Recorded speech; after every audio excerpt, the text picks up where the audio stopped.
I want to start with the latter part of the chapter, so 7.4, and then in the second half of the class, go back to 7.3, which is about linguistic relativity. I want to do that because this section connects to what we were talking about at the end of the last class. That is that the words that you use to describe other people can influence our perception of who they are and what kind of rights they might deserve. And if you talk about a person as an illegal or an illegal immigrant, alien, it's a different perception that you have than if you refer to someone as a migrant or as an undocumented migrant. So the ways in which we speak about others certainly influences our perception of them, but also our own perception of who is speaking influences what we think we're hearing when that person talks. So there's a number of you were drawn to this interesting dynamic called the McGurk effect, named after McGurk himself. Not sure why he got to have a whole effect named after him. It's cool, though. Make sure Harry McGurk and John MacDonald, but it only gets to be McGurk. Anyway, what is the McGurk effect? When you associate certain sounds with a certain image, and if you see a different image than the one that you were expecting to see, you might actually hear something different, even if the words are the same. And so there's done some interesting experiments called matched guise experiments. They put up two faces on the screen. One was, how to say, typical white woman, and one was a South Asian woman. But they were playing the same exact thing. They were playing the same lecture.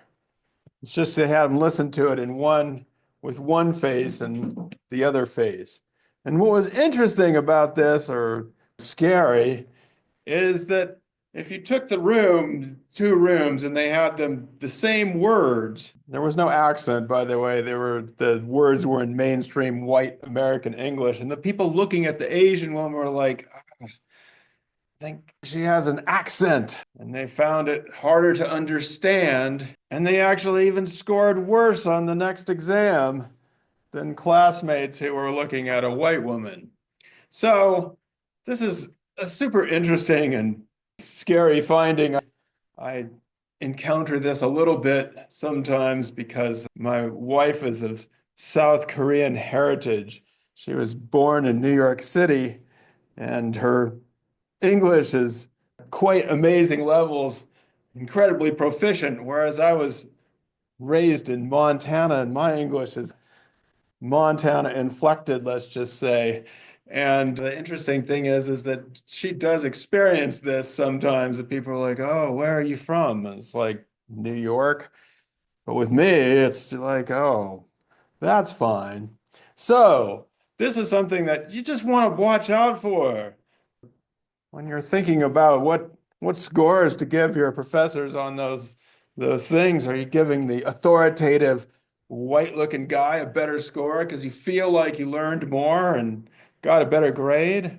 Or are you compensating for this? Now, they do say that it can be adjusted if you get some multilingual exposure in your life. So all is not lost. You can understand other people, but it helps if you at least think about being multilingual or being adjusted to a multilingual world. By the way, I'll just say that we tend to think of the world as living in monolingual languages. That is to say that everybody speaks English in America and French in France.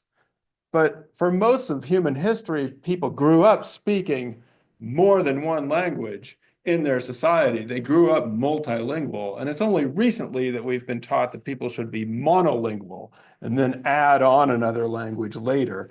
That would be just the way you grew up in a different place and time. Many people just grow up speaking two or three languages as a matter of course. This leads our authors to talk about the idea of raciolinguistics, It sounds disturbing in today's world. Sounds like something we shouldn't be talking about. But this is a study of how people think about, going from our previous idea of the McGurk effect and those matched guise studies, how your idea of what people should be doing or what language they should be speaking helps to influence your ideas of how you perceive others in the world, and especially along racial or linguistic lines.